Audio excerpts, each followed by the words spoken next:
Support for the show comes from Smartsheet. Have you ever wondered about all the incremental steps it takes to launch a rocket ship, or maybe get a race car around a track, or perform a life-changing surgery? These feats of human ingenuity are executed by many people taking many steps that led up to one big goal, making the seemingly impossible possible. Whether you are organizing a team, scaling a business, or sending a rover across the solar system, Smartsheet is the work management platform that helps all those details turn into one big leap. Smartsheet, the place where work flows. Learn more at smartsheet.com/Vox. Today's number 8. If Texas was its own economy, it'd be the 8th largest nation in the world. True story. Last night, got a little fucked up, went upstairs, took an edible Sunday night. Was bored, so I went down to the bar, and I met this really hot guy. And I just kind of slipped out. I said, I have an enormous dick. And he said, but I don't like big dicks. To which I responded, how do you feel about liars? By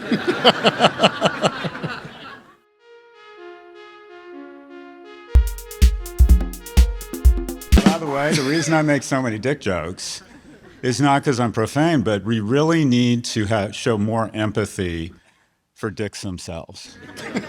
I mean, think about it, right? Their hair is always messed up. Their family is nuts. Their neighbor is an asshole, and their owner is always beating them.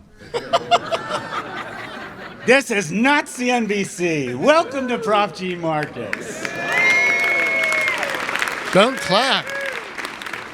By the way, Ed, can we talk a little bit about your dress? Please. It sort of says, I surrender. You got, dude, the Brunello, little rag and bone, little like, your kids are likely to survive with me. This says, aging skateboarder, but rich, right?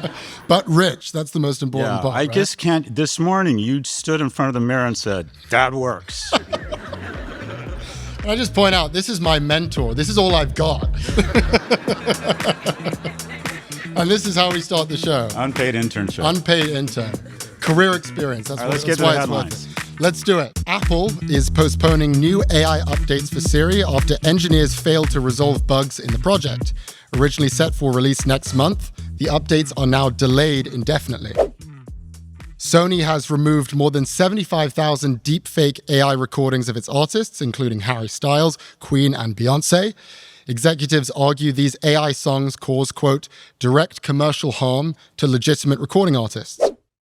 And finally, the White House is considering restricting access to DeepSeek over national security concerns. Potential measures include banning the chatbot from government services, removing it from app stores, and limiting how US cloud providers can offer the AI models. Scott, let's start with your thoughts on Apple with this product delay. They are postponing their new AI updates for Siri. So people love to hate Apple. I mean, just a couple of weeks ago, think about it. We were complimenting Apple for how smart they were to not go down this rabbit hole of massive capital spending in AI.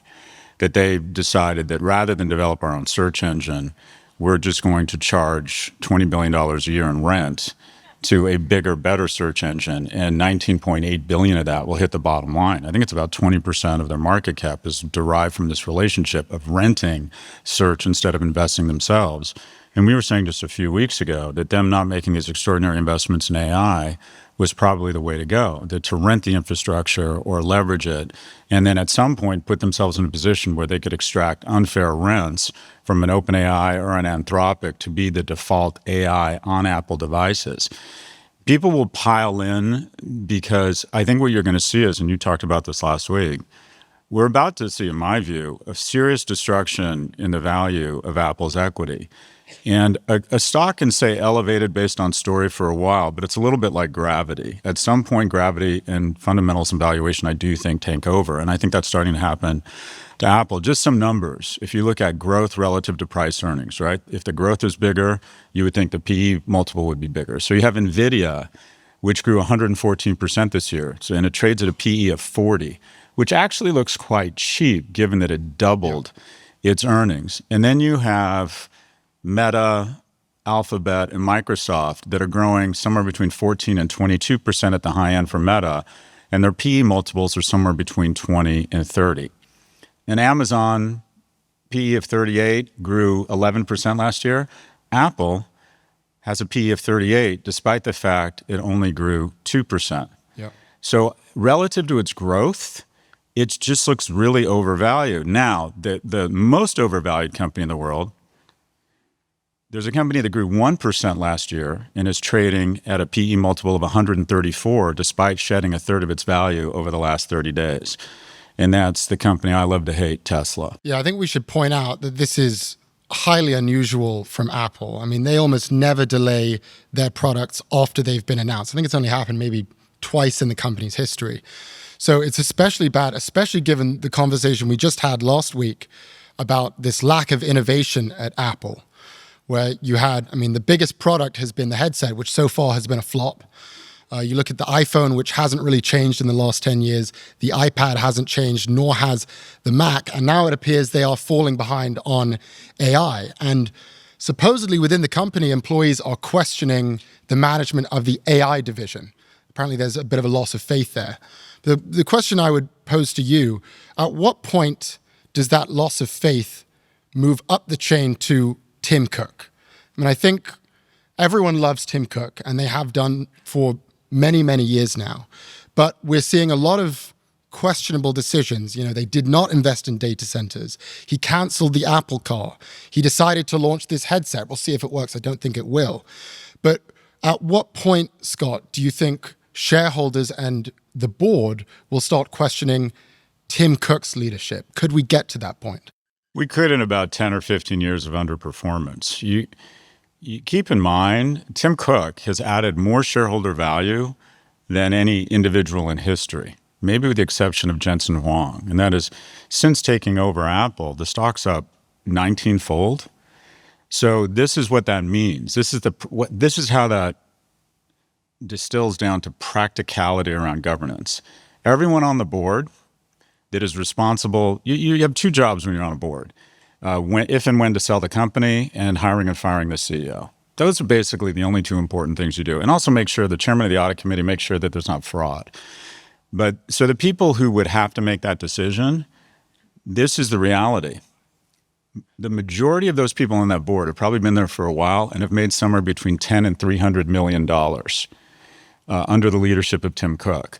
So they feel a lot of goodwill towards Tim. And the idea that one bad quarter or a strategic misstep is going to all of a sudden get them to decide, these are people, this is the conversation right now. Don't worry, Tim, we're at 110% behind you. Tim Cook probably leaves when Tim Cook wants to leave because he's done such an extraordinary job. And I brought a prop here. People talk about, I mean, the headset was just fucking stupid. The headset was a call option to make sure that little cocksucker Mark Zuckerberg, probably the wrong term, was not going to get too far ahead with his attempt to make vertical distribution with a headset. So he said, spend $1 billion or $2 billion, maybe 10, which is chump change for us, to make sure that if headsets and spatial computing really are the future of tech, that we're at letter D, not letter A. They're already killing it. It already doesn't work. People assume that Mark Zuckerberg is a genius, so everything he does, people rush to that end of the aisle. No, he hasn't been able to develop a product. The smart glasses will probably work. The headsets make no sense. The most underrated product are these. This on its own. If you're listening to the podcast and you're not in person, he's holding up AirPods. An AirPods case. AirPods. Has less gravitas in audio. AirPods. This item would be a Fortune 50 company on its own. It is an extraordinary item. But the stock, it can be an amazing company. Tim Cook can be lauded as a fantastic fiduciary for shareholder value, and the stock could come down 40% because it's just become way too expensive. But the notion that Tim Cook or management is under any threat here, no way. This guy arguably has been one of the most thoughtful fiduciaries and managers in corporate history. He's a first ballot Hall of Famer. He could literally screw up for 10 years. And just the last piece of data, Apple's percentage of its top line that goes into R&D is less than IBM's and less the rest of big tech. So the question that I think they should be having at a board level is, are we making the requisite investments in R&D to inspire new product development? Because if you look at it as a percentage of their top line, it's actually lower than it was at IBM in their heyday and much lower than some of the other big tech. Let's talk about this news from Sony. So Sony has taken down 75,000 AI deepfake recordings of their artists. Scott, I'm interested to get your view because last week you yourself were deepfaked on a mass scale. I don't know if anyone saw this, but on Instagram and TikTok, there were several deepfake videos surfacing of Scott recommending stocks, recommending cryptocurrencies. The strangest was Scott recommending a supplement, except it was Sam Harris's voice dubbed over you. I didn't see that. Very strange. That one was the least convincing. You have some experience with this, with being deepfaked. What is your reaction to these deepfakes, and how are you personally dealing with being a victim of it? Oh, well, I'm drinking. This brings up a larger issue, and that is, imagine a commercial on CNBC that showed me recommending a WhatsApp group to recommend stocks and charging you to be on it. And it ended up that CNBC had been fooled into running a deepfake ad that was fraudulent. What do you think would happen to Comcast? Well, first off, it would never happen because they have implements and friction and moderation and fact checking. Yeah. But also they would be liable. I would sue them and I would probably win because I'd be able to show damages. But because this happened on Meta, doesn't matter. They have Section 230 protection. And all of this fraud and all of this incredible damage to intellectual property, essentially what the GRU does is that they not only spread misinformation, but they'll actually put out correct information. It was like in the movie The Exorcist when the priest says the devil will mix in truth and falsehoods just to totally confuse you. And if we don't put in place, in my view, really stringent penalties to the host platform for not ensuring or making the requisite investments such that people's personal IP is not protected, the level of trust, not only in institutions, but in our individuals and our leaders and the people we look to for advice, the people we look to for a general reasonable voice around whatever it might be, health or politics, we're just going to be so confused as to who's actually saying what that, again, it'll be a further erosion in institutions and a further erosion in trust. Because when you see Esther Perel, you should be able to think she's been thoughtful and brings the research and the credibility and the empathy that she brings to her work. But all of a sudden, if there are a ton of fake Esters, that you just get confused and overwhelmed and don't know what to believe and what not to believe, I think that really continues to fray at the fabric of America. And again, it shows why 230 needs to be redrawn. If you algorithmically elevate content, you should probably lose 230 protection. I think this is a big deal. I think people should have very severe kind of protection around their digital twin. And thank you. And more importantly, just as the only way you're going to have digital protection is if one of these firms gets economically hit very hard. And they will plead what they always plead. Complexity. We can't stop this stuff. This is impossible. Well, on the eve of the passing of the Kids Online Safety Act, KOSA, all of a sudden they figured out how to age gate. They're like, oh, we can use AI to figure out that you're 15, not 19. And then if we figure it out, we're going to ask you to upload a federal ID. In about 48 hours, they figured out the impossible. So this will continue to happen unless we remove Section 230 and we hold these companies liable for effectively, if someone damages your reputation and makes it such that no one can trust you about anything you say, that is immense economic harm to you and your economic well-being for the rest of your life. So this is just yet another example of a transfer of wealth from traditional media to new media, and new media getting to do things that, again, just erodes our trust in people and institutions. Yeah, there were an estimated 8 million deepfakes, or estimated to be 8 million deepfakes shared online this year. That's up 16x from 2023. Very interesting, though. 9 out of 10 deepfakes are used to promote cryptocurrencies. That's the main use case. So I agree on the Section 230, but it also seems that we could maybe reduce the deepfake industry or take it down by 90% if we simply regulated crypto as well, because that's the main thing it's being used for. Let's talk about DeepSeek. The US is considering banning DeepSeek. This is coming a few weeks after South Korea made a similar decision. They said no downloading DeepSeek on our app stores. They said it was a security concern. I talked about it on the podcast. I said, I think most countries will follow suit. And my prediction is that the US would be the first to do it. It seems that is probably going to happen, though we don't have confirmation. This is only rumors swirling around. What do you think, Scott? Should we be banning DeepSeek? Is this the right move from government?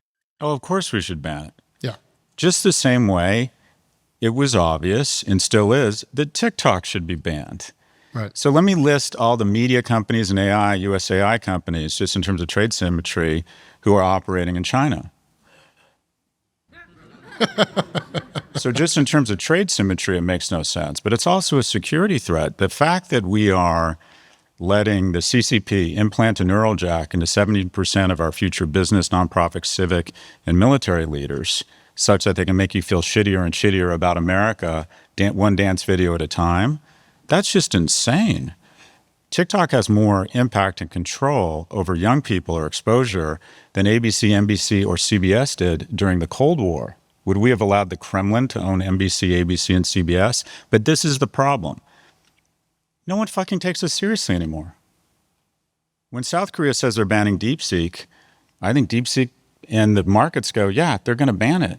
Right. Anyone know if the tariffs are back off or on right now?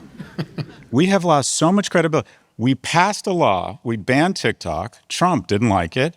Then the U.S. Congress and senators and the president signed a bill saying they were banning it. And then Trump said, whoa, hold off. So we have no credibility globally in terms of doing what we actually say we're going to be doing. So the way to summarize right now threats of banning technology, Chinese technology in the U.S. is simple.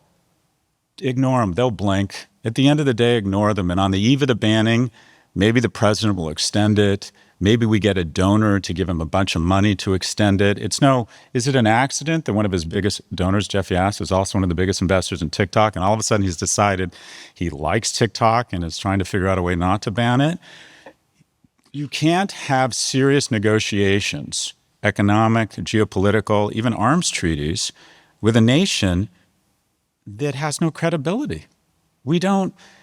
What is happening now and will happen with what's indicated by our lack of credibility around DeepSeek and TikTok is the same thing that's happening with the tariffs. And that is, as we sit here right now, the world's largest economies that trade with each other to create incredible prosperity are redoing their alliances with people other than the U.S. because they can't count on us. It would almost be better if we actually implemented the tariffs and kept them in place for a while, such that people would at least go, it's a bad decision, but it's a decision. Yep. So right now, everyone is figuring out different supply chain routes, different alliances to exclude this partner, this kind of bipolar, unstable, inconsistent partner where the rest of the world goes, we don't know who we're waking up next to when we work with you. Yeah, I think there's the question of will it be banned? We don't know. And then there's the question of should it be banned? I think I'm in total agreement with you. I mean, DeepSeek has, according to almost all the research, the weakest encryption in the industry. It's 4 times more vulnerable to hacks than ChatGPT. And then there's the reciprocity perspective, which you point out, which is ChatGPT is banned in China. So it seems if we're going to have this aggressive stance on physical goods, we should probably have that same stance on the most important technology of our time, which is AI. But to your point, there's no clarity on what the decisions actually are. We'll be right back.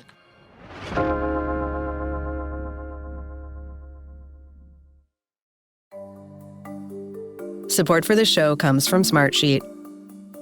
Okay, be honest. How many times today did a DM or email send you on some wild goose chase when you should have been focusing on being productive? No matter how many times you were distracted today, you don't have to be embarrassed. It's okay, we all do it. But just because we all do it doesn't mean we have to all do it. Smartsheet knows how easy it is to get distracted. They know how easily opening a new window to start a work task can turn into a series of rabbit holes, work-related and otherwise. And that's exactly why Smartsheet designed a seamless all-in-one platform that allows you to flow between tasks. Smartsheet customers know that Smartsheet is a distraction-free zone. Smartsheet is the place where work flows. Learn more at smartsheet.com/Vox.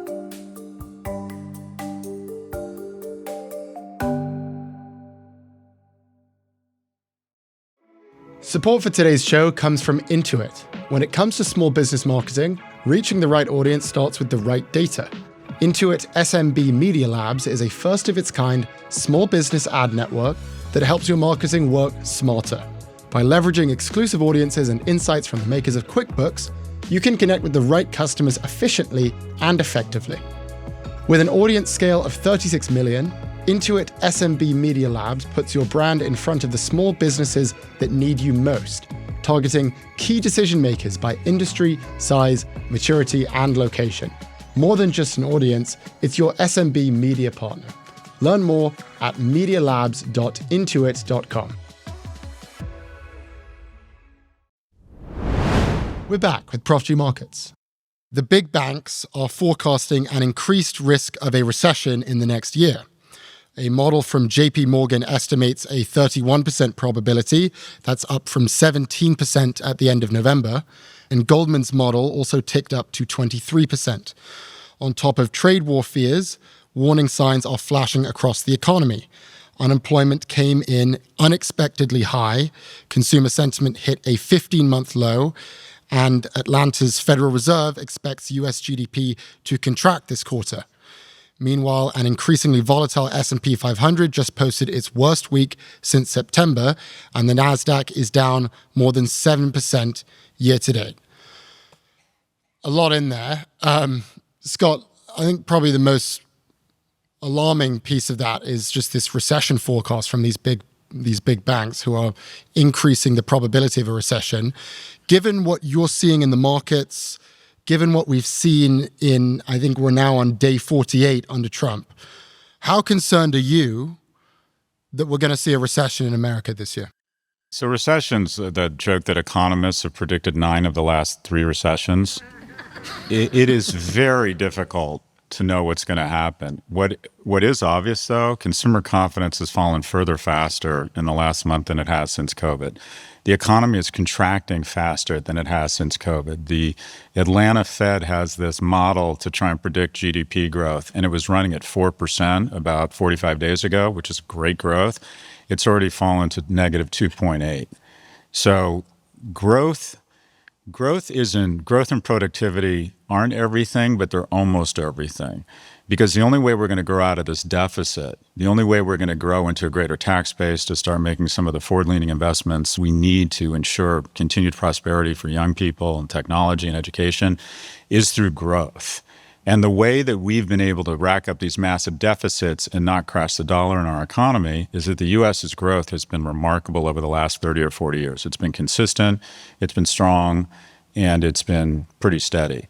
The thing on a more meta level, and granted, and I think anyone who listens to the pod knows, I'm a glass half empty kind of guy, but I go much more meta on this. And that is, I see the most progressive, enlightened society over the last 200 years in terms of an embrace of academics, art, music, an embrace of immigrants, gay rights, is Germany.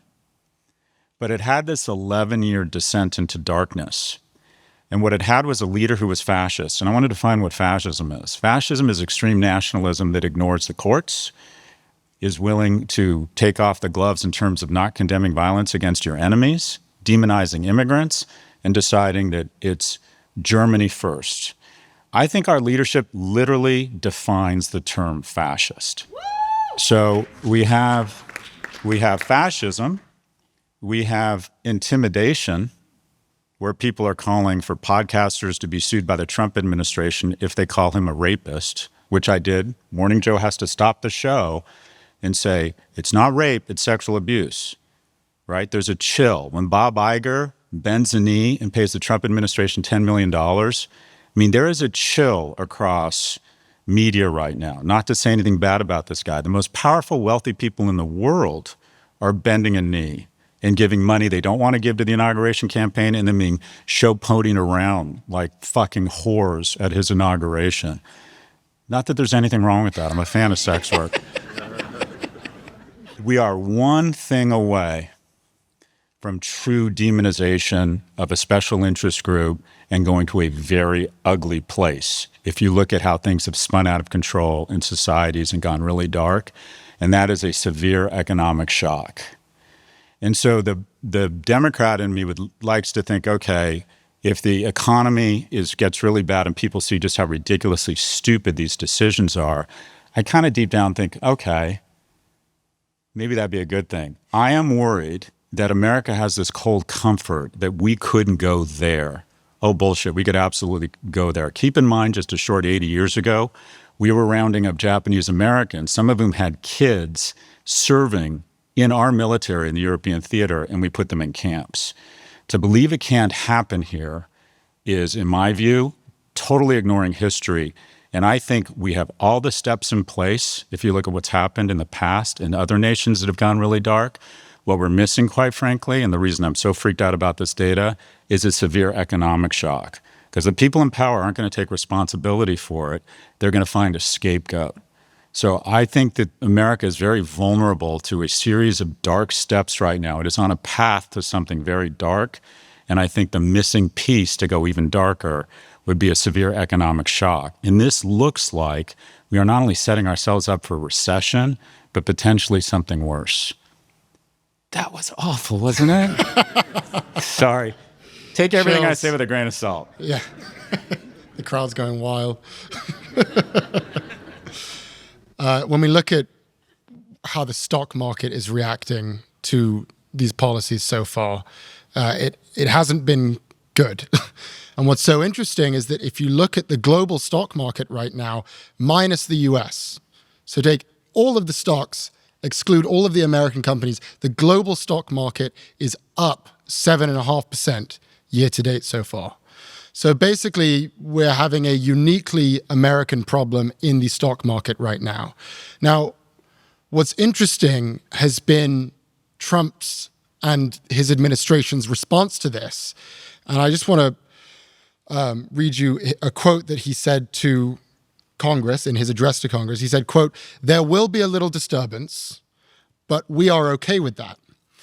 And Scott Bessent, the Treasury Secretary, he went on CNBC. He gave one of his first big public speeches on TV. And he said, quote, "The market and the economy have just become hooked, and we've become addicted to this government spending. There is going to be a detox period." So in other words, the markets are not liking what's happening, but I'm a little surprised that Trump isn't actually pointing fingers and blaming Biden as I would have expected. Instead, he's actually owning up to what's going to happen. And they're saying, yes, this might hurt. We might feel some pain in the economy, but ultimately it's worth it. This is necessary. This is our medicine, and we're going to do it. I'd like to get your reaction to that, Scott. Is there validity in that argument? Is it fair to say that America maybe needs this shakeup, they need this pain, and will suffer in the short term, but that's worth it? So there's a lot to unpack there, because the Dow Jones Industrial Average and the NASDAQ are two of the most damaging metrics ever invented, because they create the illusion that America is doing well if the NASDAQ is up. 90% of stocks are owned by the top 1%.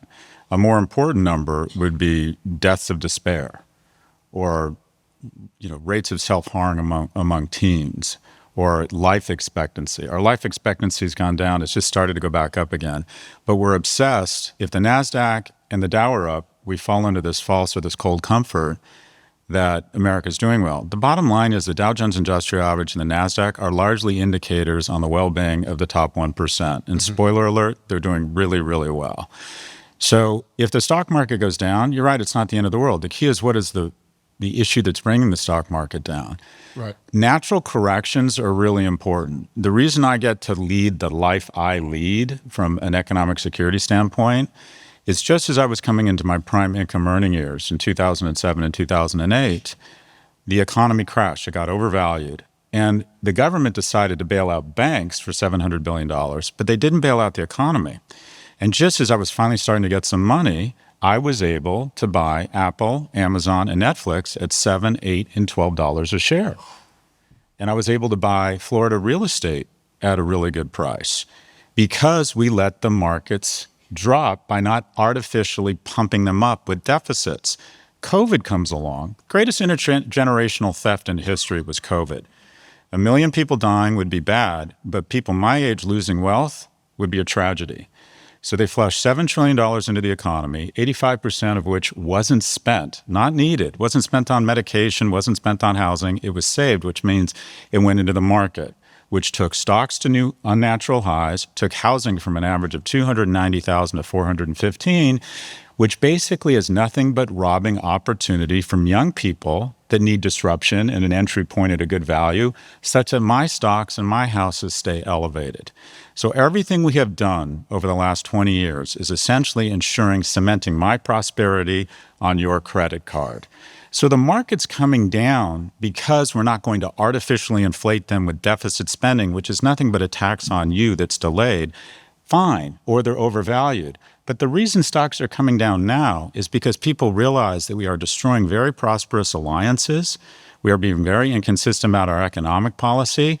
You know, last night at Vox had a party and a lot of our advertisers are there. And there was 2 automobile companies. And they both said, and I've talked to a bunch of media companies, they've said, ads are down because auto companies and housing in different parts of the economy are literally in a state of paralysis. Yep. They don't know if the average car is about to increase in cost by $12,000. There was an exemption yesterday. Now there's not an exemption. Who gave money to Trump? Can you call him? What can we do here, right? So that is having a huge impact on the real economy. So the stock market coming down because it's overvalued or because we're not willing to prop it up to keep me rich on your credit card, fine.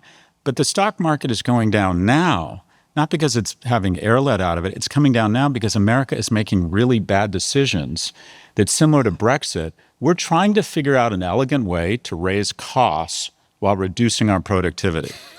So it's like, how could we elegantly reduce the quality of life, the purchasing power, and the prosperity of Americans really elegantly? And we are figuring it out. It's so funny because often the question is, okay, you have the losers and you have the winners. Who are the winners? Who are the losers? It's very, very difficult to identify a single winner in this, but I have identified one, and that is options traders. So 0-day options trading is exploding right now, and this is what a 0-day option is. Basically an options contract that expires within 24 hours, and they've reached a record high. I really had to scrape the barrel to find a winner here.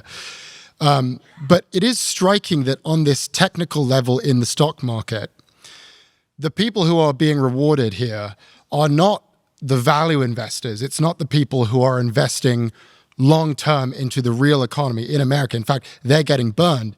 The people who are winning in the stock market are the traders, the gamblers, the speculators. It's basically the people who want to make a quick buck off of volatility, because volatility is one of its highest ever right now. So I kind of look at what's happening in our economy right now, where we have an explosion in crypto. We are seeing record sports betting. And now I'm looking at what's happening to the stock market. It feels as though we're devolving from an investment economy into a gambling economy. Would you see it the same way? And does that concern you? Yeah, our economy used to be run, I would argue, people say that we have an attention economy, right? That we try and figure out algorithms to keep you engaged such that we can sell you more ads. That's how the economy runs. I would go one step further and say that our economy is actually an addiction economy. And that is the most valuable companies in the world essentially are trying to figure out your anthropological weaknesses, tap into those, and keep you glued to your phone by a series of indignance, negative feedback, positive feedback, enraging you, get you addicted to your phone. Because there's so much money in addiction. Now, we talk a lot about young men. Men are much more inclined to be risk aggressive. And by the way, risk aggressiveness comes in really handy, right? If Russian soldiers come pouring across the border, you want some of that big dick risk-taking energy. You want aggressiveness. The power of our economy, I think, is risk capital and people willing to leave their job and start a business or approach a stranger. This is a key component of our society. But unfortunately, that risk aggressiveness among young men is being exploited by gaming companies. The net income of every company with a major presence in Vegas is off 40% this year. Why? Because that risk aggressiveness is being served up on people's phones with gaming apps. 50% of college males bet on the Super Bowl. 0-day options are nothing but gambling. And if you look at the overall stock market, we don't like to admit this, the stock market was initially meant to be a source of financing for companies. And about 300 billion of it, traditionally a year, is for IPOs and secondary offerings. It's a place to access capital for growth. But the number of trades each year is $3 trillion. Yep. So 90% of the stock market is me thinking, I'm smarter than you, and I'm going to bet against you because you're selling me a stock at a price that I think is under or overvalued. So we are becoming, effectively, if you look at the economy, the most valuable companies in the world, the way we design public policy, our economy is really based on addiction. And the most valuable companies in the world are trying to give young people, mostly young men, a sense that they can have a reasonable facsimile of life on their phone and get them addicted to gaming, get them addicted to the affirmation of others, get them addicted to porn. And also, I learned this from my mother, who was a docent at the Bellagio when she lived in Las Vegas in her senior citizen years. The addiction that has the greatest suicide rate is gambling. Yeah. Because if you have a meth addiction, people are going to notice. And friends and loved ones are going to weigh in and try and stop it. If you have a gambling addiction, you can get in so deep and no one has any idea. And you get to a point where you feel the only way out is suicide. And I worry that essentially all we're doing again is tapping into our worst instincts, trading off our worst instincts for shareholder value. And this is another example of that. I don't know what to do about it. You can't infantilize people. I think if they want to eat themselves to death, that's their right. I think if they want to gamble, that's their right. But be clear, we are essentially trying to figure out a way to convince young men that they should just stay home, not go through the pain of getting a job, not establish real relationships, not establish real friendships because they have Discord, they have Reddit, they have Robinhood, and they have YouPorn. That doesn't end up in a good place. This is nice. Sorry.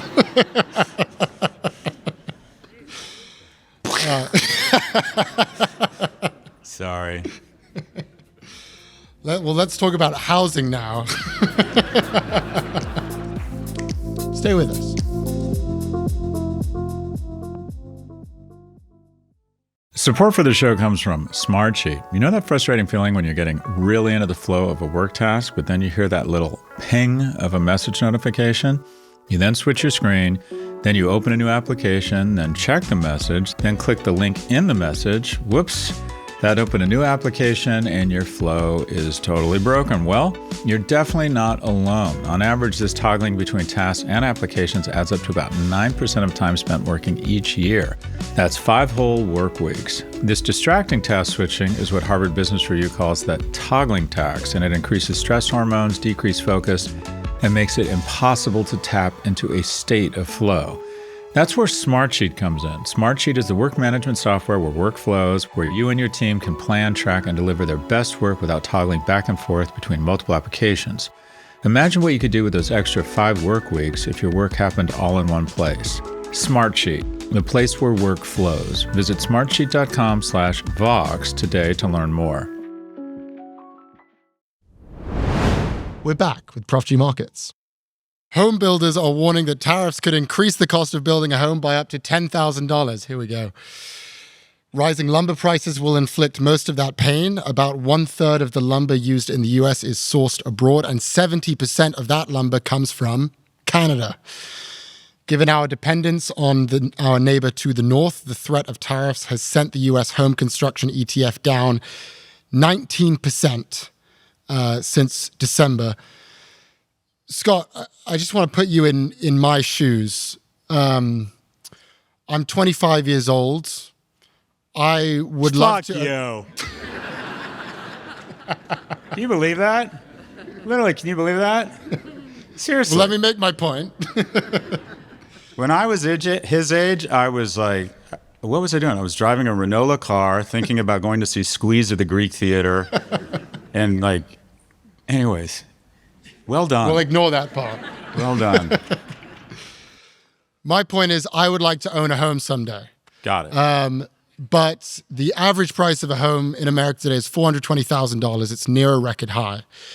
In New York City, by the way, where I live, it's $1.3 million. That's the median. Yeah. The average age of a home buyer today is 56 years old. In 1980, it was 30 years old. So I see this headline and I see housing costs are going up even higher. What would you say to someone like me, a young person who's trying to have a good career, who's trying to make it, who wants to own a home someday, and then I see this news that home prices are only going to go up? Well, look, I think people who are successful and have been blessed with some economic security have a right to try and make things cheaper. So I want to commit to you that if you continue to work this hard and demonstrate this kind of talent, that I'm going to buy a second home. I love that. You can always tell because his face gets very morose and serious. I know when it's coming. It's going for, I'll tell you what, it's going from an unpaid internship to a paid. Look, the first thing is, this is a complicated issue. The first thing is, and I think as Democrats, I think we need to transition from being the party of indignation to the party of ideas. And if you look at right now, approval of Trump, it's somewhere between 50 and 60% among every age group, except it's 23 among 29 to 44-year-olds. In sum, America isn't working for people trying to establish traction economically and think about starting a family. And to a certain extent, that's the most important age group because 40 years ago, 60% of 30-year-olds had a kid. Now it's 27%. And people say, well, you don't have to have kids to be happy. I'm like, I agree, but you should have the option to have kids. And as someone who had no desire to have kids, I have found that raising a family with a competent partner is sort of the whole shooting match and does give you purpose. And it's also really important for an economy. The GDP of economies is directly related to how young their populace is, and our population is getting way too old. So back to advice for you. I think first off, we need to stop this zeitgeist promoted by the National Realtors Association that you need to own a home. I don't think it's it is not the best way to build wealth. If you count phantom costs, housing has gone up 4 to 6% or increased in value 4 to 6% a year because of all the costs of maintaining and owning a home. The market has gone up 8 to 11%. The reason why it is a great wealth builder is because it's forced savings. Because generally speaking, people will make their mortgage because they don't want the shame of being evicted. So what I would argue is a couple things. One, just in terms of bringing the cost of housing down. Austin is actually a model. They passed a YIMBY, yes in my backyard, that took the height limits off of construction and said, all right, you can go higher than whatever it is, 450 feet. In Minneapolis, they said, all right, we're not going to demand, they got rid of regulation, we're not going to demand that you have to build a parking spot, which costs about $50,000 per apartment. In Minneapolis, where they've increased housing supply and lowered the costs, rent is flat. In the rest of Minnesota, housing is up 14%. So one, it's just increasing housing stock. And there needs to be more of innovation. Manufactured houses that you drop on a lot cost between 30 and 50% less than houses built on site. So one, do away with the notion that you have to own a home to be an adult or commit to a relationship.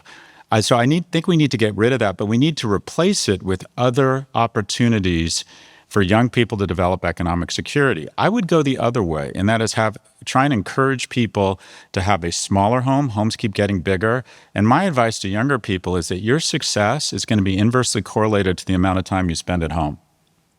And that is, I'm not saying don't have a nice home, but what I'm suggesting is that we would be better off in terms of building economic prosperity for young people and giving them the opportunity to have families if we said to them, okay, we're going to figure out a way for you to have less expensive housing and then give them opportunities that incent them to invest in the market through some sort of forced savings program where we say, like they do in the UK, if you put up to 10,000 pounds in this retirement account, we'll top it up by another 20 or 25%.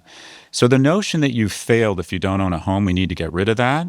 Two, we need a massive increase in building. And secondly, the housing crisis is not only a housing crisis, it's an affordability crisis because we aren't paying young people enough. So yes.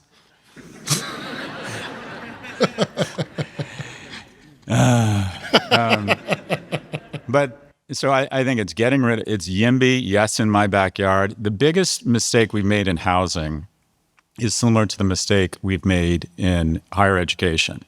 And that is our culture has become a rejectionist LVMH culture. And that is, once I own a home, the biggest mistake we made in housing was taking housing permits out of the hands of bureaucrats who looked at the whole picture and made decisions based on what was good for the community, and we put it into the hands of homeowners. And homeowners love the idea of coming up with reasons for why there's too much traffic and too much density and asking for more information and basically slowballing and slow rolling and killing new housing development. 75% of the zoned real estate in America is for single family housing. It shouldn't be that way. 24% of the cost of a new home are in permits. So when you put permits, housing permits in my hands, my incentives are to sequester new housing such that the value of my home, which I already own, goes up. The same thing's happened in education. Once you have a degree from an elite university, you just love that it's now impossible to get in because it takes the value of your degree up. So we need to flip it and realize that a massive overabundance mindset of freshman seats at good universities, and it shouldn't be drill, baby, drill. It should be build, baby, build, and also massively increase, in my view, through tax credits, universal pre-K, $25 an hour minimum wage, such that we go from 1/3 of you can own a home to 2/3. It's not anyone's birthright to own a home, but you would like to think that the majority of people would at least be able to afford housing. And then again, I think the key is to make it less expensive, give people additional income, and then create a better way to save and build economic value than the message from the National Association of Realtors that you never go wrong investing in housing. Because people believe that, they become house poor, they overextend themselves, and then it creates an illiquidity in human capital where they can't move because they don't want to give up their mortgage or they're underwater and they don't move to where their human capital would be best spent. So I think we need a total change in mindset around housing, massive more building of homes,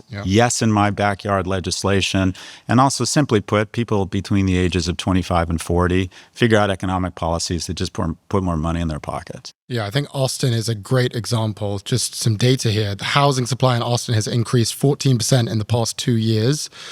As a result, rents have declined 22% since 2023. That's the largest rent decline in America. So I think that's a good place. Off a big number, though. Come off a big number. Yeah. But yeah, let's clap.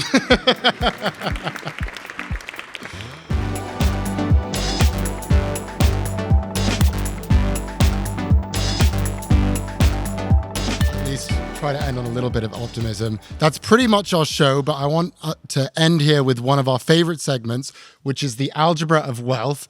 And this is where Scott tells us how we're all going to get rich. Yeah, no problem. Be born a straight white male in 1964. Scott, let's keep it quick so we can do the Q&A. But based on everything we've talked about, is there any advice you would give to our audience on how we can build wealth ourselves? Well, just along the lines of housing. If you're fortunate enough to be with a partner and you're thinking about the key is, I think, how do you develop economic security for you and your family? And try and ignore the instinct that you're going to die at 35, because 99% of our time on this planet, we've died before the age of 35. We have a tough time actually believing that you're ever going to be my age. And that is, if you're 30 sitting in this audience, it means you're probably healthy, it means you're probably wealthy, it means you're probably going to live another 70 or 80 years. And so the key is, here's the good news. I know how to get you rich. The bad news is the answer is slowly. And what I would suggest is that you adopt the forced savings of a mortgage, but you create a mortgage around another investment class, and that is stocks across the U.S., low-cost ETF funds, and non-U.S. markets, because I think the U.S. is going to underperform international markets over the next 10 years. But try and figure out a forced savings plan that is tax advantage, commit with your partner, and rather than making a mortgage payment, so rent in Austin is about $1,500. The average cost of a home is about $3,000. I think a reasonable way to economic security is to say to your partner, all right, we're going to have a fairly modest home. We're going to try and spend as much time with friends, with family, outside of the house. And we're going to take that incremental $1,500 a month in housing savings, and we're going to force a mortgage on ourselves, hopefully through some sort of tax advantage vehicle through our employer or through the state or through the federal government. And we're going to create a mortgage, and every month we're going to pay our mortgage, but our mortgage is going to be low-cost ETFs. Because over the medium and the long term, those return 9 to 11% versus 4 to 6% in housing.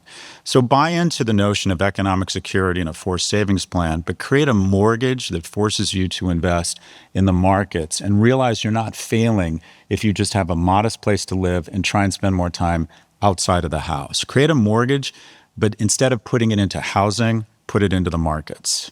Thank you very much, Scott. Thank you for joining us. If you liked what you heard, give us a follow on Prof G Markets. And now we've got a little bit of time for some audience questions. I think we have some mics up here. If anyone would like to ask a question, we've got about 5-10 minutes. Awesome. Thanks, guys. I'm Justin, Orange County, California. For folks who might be lucky enough to have kind of their house in order with the low-cost ETFs, et cetera, what are some of the things that you can get like a little riskier on that you would suggest in like a 40-ish-year-old person? 40-ish. Look, so let me be clear. I have most of my money. I'm very diversified, but I buy and sell options. I buy individual stocks because I can't help myself, because I'm under the illusion that most people are under that I can beat the market. But what I do is I sequester that to 30% of my total portfolio. And then I'm not going to tell you how to risk up. Just buying individual stocks that you think you have insight into, or whether it's crypto, small amount of money in Bitcoin or whatever. I'm going into Latin American and European ETFs because I think those markets are going to vastly outperform the US market. And because I'm still a bit of a dope addict, I'm doing these 2X funds that put leverage on them. So you are going to have no trouble finding additional alpha and risk, or I don't know if you can find alpha, you can definitely find risk. Even buying an individual stock is risky. But what I would say is sequester it to 30% of your portfolio. Your base, your go bag is 70% in low-cost index funds. And also my big piece of advice around that is if you're just in the S&P and American stocks, be careful, because there's a crazy stat. So we've all heard that 50% of the market capitalization globally is now represented by U.S. stocks. You think, oh my God, half the world's value is in the U.S.? It's worse than that, because if you include debt, the enterprise value of a company is its market capitalization plus its debt. So if you're a company worth $1 billion in terms of your market cap, but you also have $500 million in debt, the market is saying that company is worth $1.5 billion because they're taking into account that it owes $500 million.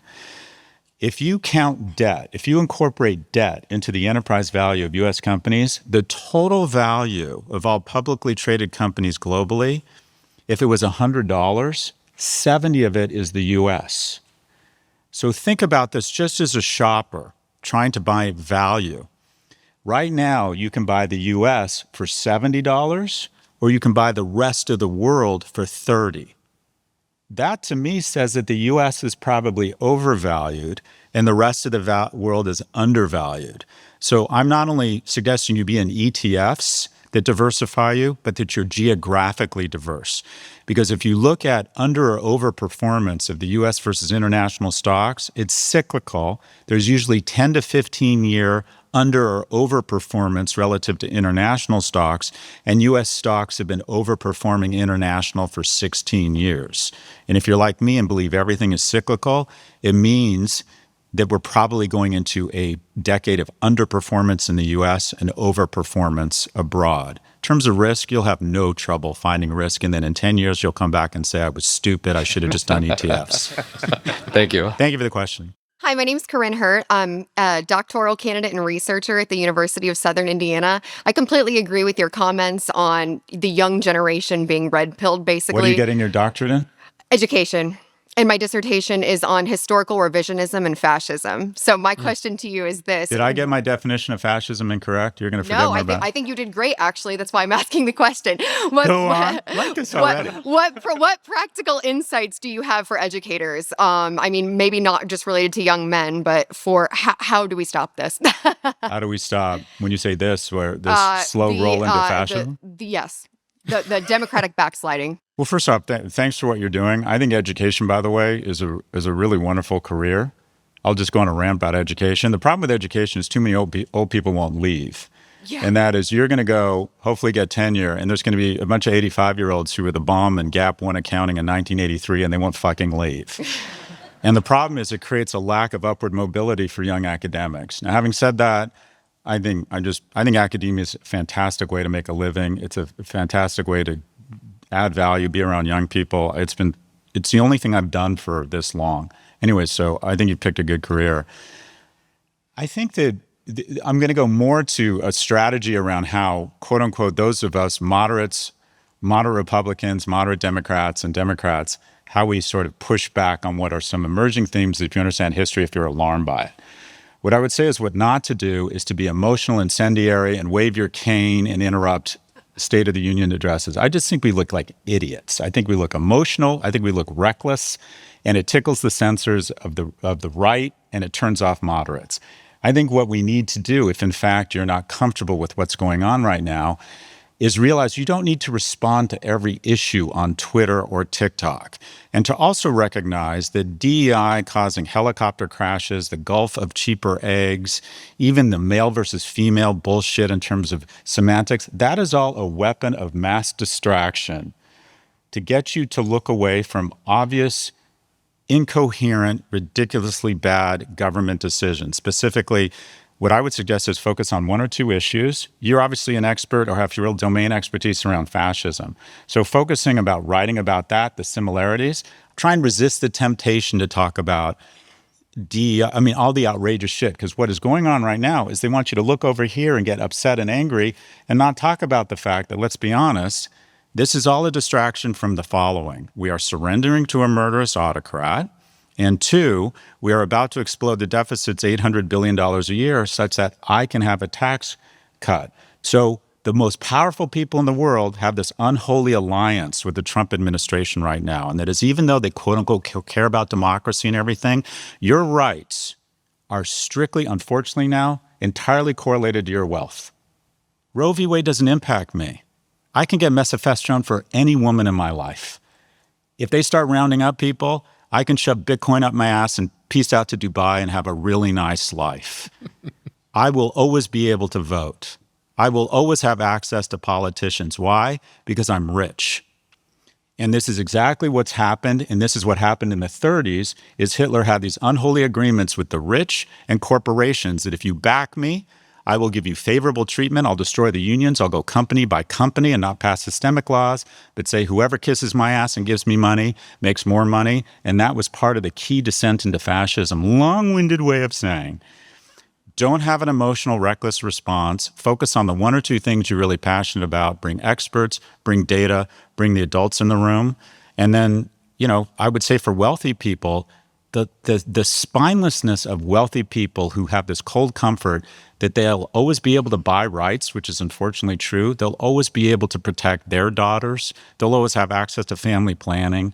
They will always have rights, is really frightening right now because the powerful among the U.S. are not speaking up. Look at how many Fortune 500 CEOs have said anything about what's going on. They were really happy to shitpost Biden because they knew Biden wouldn't come after them, that Biden respected free speech and rule of law. Now they're succumbing to this chill that's been put across, and that there'll be a reward if you just pay these people. So anyways, I think what you're doing is important work, being disciplined, fact-based, putting out content, being fearless about it. But I think as Democrats, we need to have a less emotional, reckless response. It is not working. Thank you. Thank you. Maybe we could do one more. Thanks, guys. Chad from New Jersey. I believe we need to normalize talking about personal finances amongst our peer groups and with our parents. Do you agree? And how do we start doing that? I think so.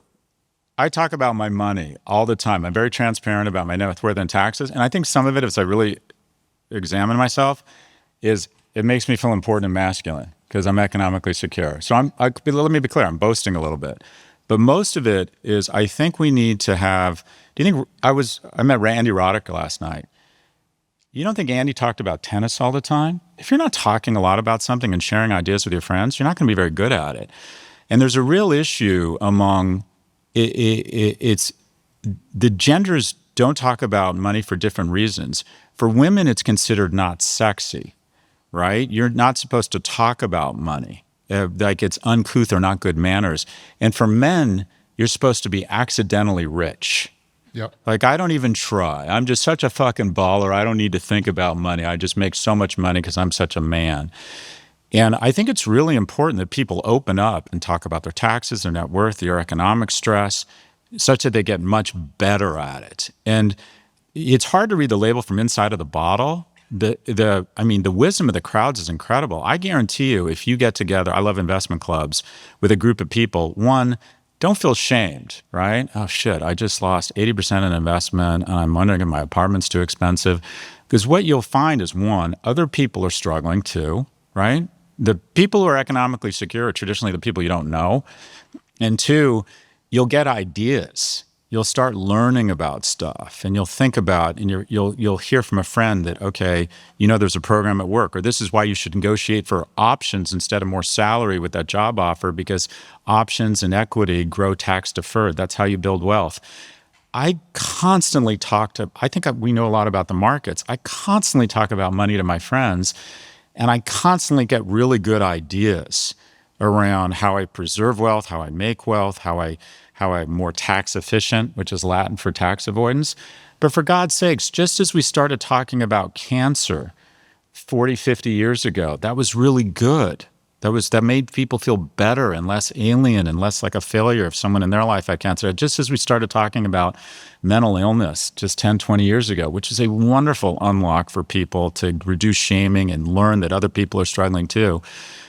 One of the last taboos, we start talking about sex. I think that's a wonderful thing. One of the last taboos is talking about money. So being very open, also just in terms of blathering on here, a really key discussion you need to have with a potential romantic partner is money. The biggest source of divorce is economic strain. It's not infidelity. It's not a lack of shared values. It's economic strain. So making sure you have alignment. I don't make a big investment without telling my partner. That way, if it fucks up, losing money doesn't strain relationships. It surprises. Wait, what did you do? And we lost it all? Well, okay, that's bad. But what upsets me is you didn't tell me. So I think sharing with your partner, very early conversations, where do we expect to live? How much money do we expect to make? Who's responsible for making that much money? What's your approach to spending? Every big investment decision, even if the other person, even if the husband doesn't quite understand that stuff and says to his wife, you're in charge of that stuff. I'm in charge of money in my relationship, but I always talk about our approach to spending, what we're investing in. I also find it's a great way to develop intimacy with people. Money is so important to capitalist society. It's way too important, let me be clear, but it creates a bond. I remember talking to my partner early on, just saying, this is what I have. This is what I'm worried about. This is what I'm thinking about in terms of kids, and I'm worried we can't stay in New York. And then she told me how much money she made. This was kind of early in the relationship. And it really made us feel like closer together. Because here's one of the most rewarding things about partnering with someone, and why I really believe we need to figure out a way to get younger people to hook up more and mate more and drink more, is, let me be clear, having money is wonderful. But you know what was even more awesome? Was the making it. And specifically, making it with a partner, like having economic shocks, being worried about money, both of us working hard, both of us saving, and then both of us investing, and then both of us together getting to economic security. That's so bonding, and it's so like rewarding to build that with somebody. So I absolutely think on a lot of dimensions, sharing and opening up and being vulnerable and talking about and sharing best practices around money, I think it's an enormous unlock. I wish we could do more, but we are unfortunately way over time. Thank you so much. Thank you for watching this version of Prof G Markets. Check out our pod feed for office hours on Wednesday, and we'll be back with a fresh take on markets every Monday.